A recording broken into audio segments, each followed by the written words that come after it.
पिता के एक फैसले ने बेटों के होश उड़ा दिए। जगदीश प्रसाद जी चुपचाप बैठे हुए बड़ी बहू गीता की बातों को सुनते जा रहे थे। लग रहा था कि किसी भी समय वो अपना धीरज खो बैठेंगे, पर किसी तरह उन्होंने अपने आप को काबू में रखा हुआ था। गीता थी कि अनवरत बोलती ही जा रही थी। बात बस इतनी सी थी कि पिछले 3-4 दिन से जगदीश प्रसाद जी के दांतों में कष्ट हो रहा था। दर्द से बेहाल थे। डॉक्टर को दिखाया तो उसने दांत को निकलवाने की सलाह दी थी, पर दर्द के कारण ये संभव न था। अतः डॉक्टर ने दर्द कम करने की दवा दी थी। वह कहा था कि दर्द खत्म हो जाए तभी दांत निकाला जा पाएगा। दांत दर्द की वजह से वे कुछ खा भी नहीं पा रहे थे, इसलिए बहू को खिचड़ी बनाने के लिए कहा था, पर उसने 2 सूखी चपाती और सूखी सब्जी बेटे के हाथ भिजवा दी थी। जगदीश प्रसाद जी ने थाली को हाथ भी नहीं लगाया और अब बहू गीता जोर जोर से चिल्ला चिल्ला कर बोल रही थी कि जब खाना नहीं होता तो पहले से ही बता दिया करो। कितना भी करो, इनके नखरे खत्म ही नहीं होते। वो ये बात समझने के लिए तैयार ही नहीं थी कि दांत दर्द की वजह से ससुर जी चपाती चबाने में असमर्थ हैं, और गुस्से में थाली उठाकर बाहर चली गई। जगदीश प्रसाद जी ने गहरी सांस ली और अपनी छड़ी उठाकर अपने लंगोटिया दोस्त कैलाशनाथ जी के घर की ओर चल दिए। आज उनका दिल बहुत उदास था। अपनी दिवंगत पत्नी की याद उन्हें आने लगी और सड़क के किनारे बने एक बेंच पर वे बैठ गए। अतीत ने तीव्रता के साथ उनकी यादों में प्रवेश किया। जगदीश प्रसाद जी सरकारी कार्यालय से सेवारत थे। उनके 3 बेटे थे, अनिल, सुनील और राजेश। तीनों ही पढ़ने में अच्छे थे। उनकी पत्नी कांता एक कम पढ़ी लिखी लेकिन मेहनती व स्वाभिमानी स्त्री थी, जो कुशलता के साथ उनके घर का संचालन करती थी। मित्रता क्या होती है ये जगदीश प्रसाद जी ने पत्नी से ही सीखा था, इसलिए महीने के अंत में अपनी पूरी पगार वो पत्नी के हाथ में सौंप देते थे और खुद निश्चिंत हो जाते थे। घर के मामलों में वे कभी नहीं बोलते थे, पर पत्नी को जब भी उनकी सलाह की जरूरत होती थी तो वे हरदम उनके साथ होते थे। समय के साथ उनकी उन्नति होती गई और बच्चे भी अच्छी शिक्षा प्राप्त कर चुके थे। अपने जीवन काल में उनकी पत्नी ने एक जो सबसे अच्छा काम किया था वो था मकान बनवाना। शहर की एक अच्छी सी कॉलोनी में उसने अपने सपनों का संसार बसाया था। जगदीश प्रसाद जी ने ऑफिस से लोन लेकर कुछ दोस्तों से मदद लेकर पत्नी के इस सपने को पूरा किया। पहले मकान 1 मंजिला था, पर जब बच्चे बड़े हो गए तो जगदीश प्रसाद जी ने हिम्मत करके मकान की 2 मंजिलें और भी बनवा ली। उनके तीनों बेटों की शादी हो गई थी और तीनों बेटे के 2-2 बच्चे भी हो गए थे। अब जगदीश प्रसाद जी अपने छोटे बेटे के साथ निचली मंजिल पर रहते थे। अनिल व सुनील दूसरी और तीसरी मंजिल पर रहते थे। रसोइयाँ सबकी अलग अलग थी, बस त्योहार वाले दिन सब एक जगह इकट्ठा होकर त्योहार मनाते थे। मुंह से तो कोई भी कुछ नहीं कहता था, पर राजेश की पत्नी को बहुत तकलीफ होती थी कि सारा काम मुझे ही करना पड़ता है। दोनों भाभियां बस हाथ हिलाने के लिए आ जाती थी। उधर दोनों को कहना था कि भाई रसोई तो तुम्हारी है तो जिम्मेदारी भी तुम्हारी ही है, पर ये बातें कभी भी झगड़े का रूप धारण नहीं कर पाती थी, क्योंकि कांता जी खुद भी एक मेहनती महिला थी जो उस उम्र के दौर में भी चुस्त दुरुस्त थी। सारा दिन कुछ न कुछ करते रहना उनकी आदत थी। इसी कारण काम को लेकर बहुएं ही उन पर निर्भर थी। जगदीश प्रसाद जी भी अपनी पत्नी के साथ बैठते थे तो कहते थे कि अब हमें किसी प्रकार की चिंता नहीं है, पेंशन तो आएगी ही, बस आराम से गुजारा हो जाएगा। जवानी में जो सपने मैं तुम्हारे पूरे नहीं कर पाया वो अब करूँगा। और पत्नी हल्के से मुस्कुराकर अपनी सहमति प्रकट कर देती थी। पर जगदीश प्रसाद जी का ये सपना कभी पूरा नहीं हो पाया और एक दिन पत्नी उन्हें अचानक छोड़कर हमेशा के लिए चली गई। जगदीश प्रसाद जी के तो जैसे दुनिया ही उजड़ गई, और होने को कौन टाल सकता था। जिस पत्नी ने इतने यत्न से मकान की नींव बनाई थी, उसमें अब दरारें पड़नी शुरू हो गई थीं। हालात इतने बदल गए थे कि त्योहार के समय एक दूसरे को बधाई देने में भी सबको कष्ट होने लगा था। सब अपनी अपनी गृहस्थी में मस्त हो गए थे। एक अकेले जगदीश प्रसाद जी रह गए थे, जो सब कुछ समझ रहे थे, पर उम्र के इस दौर में अपने आप को असहाय सा महसूस करने लगे थे। 2 दिन पहले ही वो जब अचानक घर में घुसे तो उन्हें बेटों व बहू की आवाज सुनाई दी। कौतूहलवश वे चुपचाप खड़े हो गए और उनके दुख का ठिकाना न रहा जब उन्होंने सुना कि तीनों बेटे ने उन्हें 2-2 महीने के लिए बांट लिया है।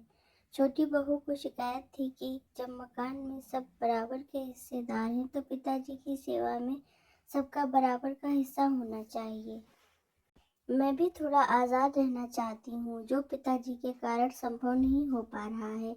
तकलीफ तो सबको हो गई थी, पर कोई चारा न था, और अब जगदीश प्रसाद जी 3 हिस्सों में बट गए थे।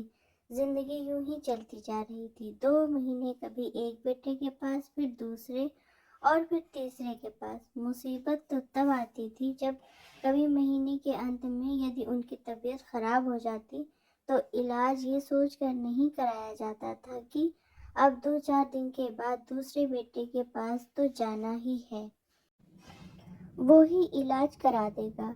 आज जगदीश प्रसाद जी के सब्र का बांध टूट गया था। 2 दिन पहले ही उन्होंने दांत निकलवाया था। उनका दिल कुछ मीठा, कुछ गरम, कुछ नरम खाने का हो रहा था। उन्होंने अपनी मंझली बहू को हलवा बनाने के लिए कहा, और अलका का जवाब था कि मैं अभी खाली नहीं हूँ, आपको और कुछ तो सोचता नहीं है। इस उम्र में भी खाने की पड़ी है। 2 दिन के बाद मोना के पास जाएंगे तो वहीं खा लेना। मोना उनकी छोटी बहू। मैं किसी पार्टी के लिए लेट हो रही हूँ, और जगदीश प्रसाद जी के सब्र का पैमाना छलक गया। आज तो वो अपने बेटे बहुओं की सब ज्यादतियाँ बर्दाश्त कर रहे थे, पर आज तो हद हो गई। आंखें आंसुओं से भर गईं और वे कैलाश जी के घर चल पड़े। कैलाश जी उनके बचपन के मित्र थे। शिक्षा प्राप्ति से लेकर सेवानिवृत्ति तक दोनों साथ ही रहे। कैलाश नाथ जी थोड़े व्यवहारिक बुद्धि वाले व्यक्ति थे। वे दिल से नहीं, दिमाग से सोचते थे। उन्होंने अपने दोस्त को कई बार समझाया था कि थोड़ा रौब रखा करो। किस बात की तुम्हें कमी है? मकान अभी तुम्हारे नाम है। बेटे बहू जब भी सीट पर बैठने की कोशिश करें तो धमकी दे दिया करो कि किसी को भी हिस्सा नहीं दूंगा। पर जगदीश प्रसाद जी ये बात मंजूर नहीं थी। उनका कहना था कि जब मकान बनवाया ही बच्चों के लिए है तो ऐसा सोचना किस लिए। लेकिन आज उन्हें लग रहा था कि अब कुछ करने का समय आ ही गया है। कैलाश नाथ जी से सलाह मशवरा करके जगदीश प्रसाद जी घर आकर पत्नी की तस्वीर के सामने आकर खड़े हो गए, जैसे मन ही मन उनसे विचार विमर्श कर रहे हों। एक दृढ़ निश्चय उनके चेहरे पर आया और वो भूखे पेट ही सो गए।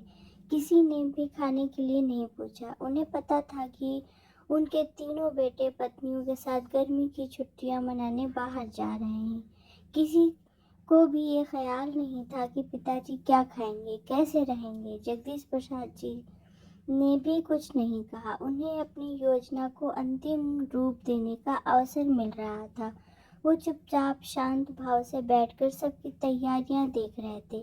वैसे भी उनका मानना था कि जब बेटे ही माँ बाप को नहीं पूछते तो बहुओं से क्या उम्मीद रखना। बहुएं तो चाहती ही हैं कि किसी की सेवा ना करनी पड़े। वे तो पति और बच्चों में ही अपना परिवार देखती हैं। सास ससुर उन्हें बोझ लगने लगते हैं। वे अपने अधिकारों के प्रति तो सचेत रहती हैं, पर अपने कर्तव्यों की तरफ से आंख मूंद देती हैं। सबके जाने के बाद जगदीश प्रसाद जी अपने मित्र के साथ प्रॉपर्टी डीलर के पास गए। प्रॉपर्टी डीलर कैलाश नाथ जी के पुत्र का खास दोस्त था। उनसे मिलकर अपनी व्यथा बताई, कुछ सलाह मशवरा किया, वह वापस आ गए। 20 दिन के बाद जब बेटे बहुए प्रसन्नचित्त घर लौटे तो मकान पर ताला देखकर सबकी त्योरियां चढ़ गईं। छोटी बहू मोना बोलने लगी, हद हो गई लापरवाही की। पता था कि हम आज आ रहे हैं, घर नहीं बैठ सकते। उनके गुस्से के कारण भी था कि अब 2 महीने पिताजी को उनके पास रहना था। काफी देर इंतजार करने के बाद अनिल व सुनील कैलाशनाथ जी के घर की ओर चल दिए। उनके पैरों तले जमीन खिसक गई जब उन्हें पता चला कि पिताजी ने मकान 90 लाख में बेच दिया है और अब वे कहाँ हैं किसी को कुछ पता नहीं। तीनों परिवारों को समझ नहीं आ रहा था कि ये सब क्या हो गया है। उन्हें लग रहा था कि ये एक भद्दा मजाक है तो पिताजी ने उनके साथ किया है। गुस्से में तीनों भाई उबल रहे थे। पिताजी ऐसा कैसे कर सकते हैं? मकान की कीमत लगभग 1 करोड़ की, तो पिताजी ने 10 लाख का घाटा क्यों उठाया? ये उन सबकी समझ से बाहर था। कोई चारा न देखकर सब अपने ससुराल चले गए। अगले दिन बड़े बेटे के पास कैलाश नाथ जी का फोन आया और उन्होंने तीनों पुत्रों को अपने पास आने के लिए कहा कि कुछ आवश्यक सूचना देनी है। शाम तक का भी इंतजार सबको भारी पड़ रहा था। कैलाश नाथ जी के पास से जो सूचना उन्हें मिली उससे तीनों की जबान पर ताला लग गया था।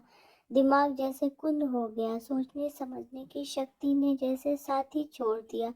कैलाश नाथ जी के अनुसार जगदीश प्रसाद जी हरिद्वार चले गए हैं और उन्होंने वहां पर एक घर ले लिया है और अब वहीं रहेंगे। यह समाचार पूरे परिवार पर एक भारी प्रहार था। बहुत अनुनय विनय करने पर कैलाश नाथ जी से वे पिताजी का पता प्राप्त कर सके और हरिद्वार की ओर चल पड़े। पिताजी का ये कदम उनकी समझ से बाहर था। हरिद्वार पहुंचकर पिताजी को देखकर एक और झटका लगा। पिताजी तो प्रसन्नचित्त और स्वस्थ लग रहे थे। बेटे बहुओं को देखकर उनके होठों पर मुस्कान आ गई। प्रसन्न दिल से उनका स्वागत किया और दीपक कहकर किसी को आवाज दी। आवाज सुनते ही 10-11 साल का एक लड़का सामने खड़ा हो गया। सबने कौतूहल से उसे देखा। जगदीश प्रसाद जी ने सबकी नजरों को नजरअंदाज किया और दीपक को 6 प्लेट गरम गरम हलवा लाने के लिए कहा। इसी बीच जगदीश प्रसाद जी सबसे बच्चों की कुशलता के बारे में जानते रहे।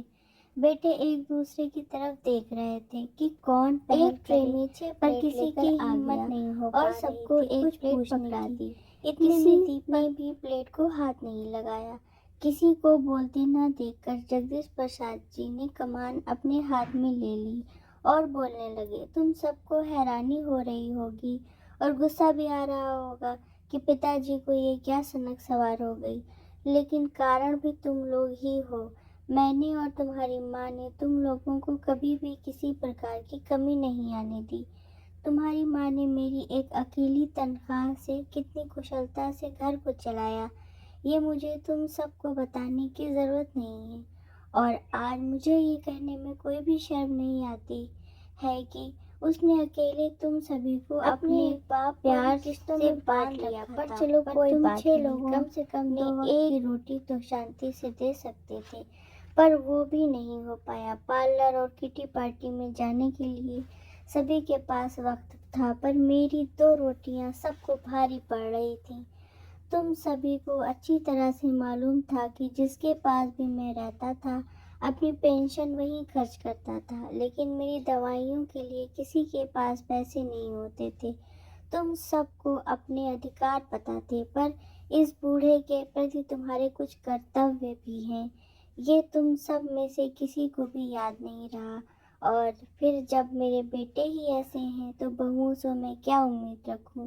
कहते कहते जगदीश प्रसाद जी का गला रुंध गया। तीनों बेटे बहुएं नजरें झुकाकर बैठे रहे। जगदीश प्रसाद जी ने दोबारा बोलना शुरू किया।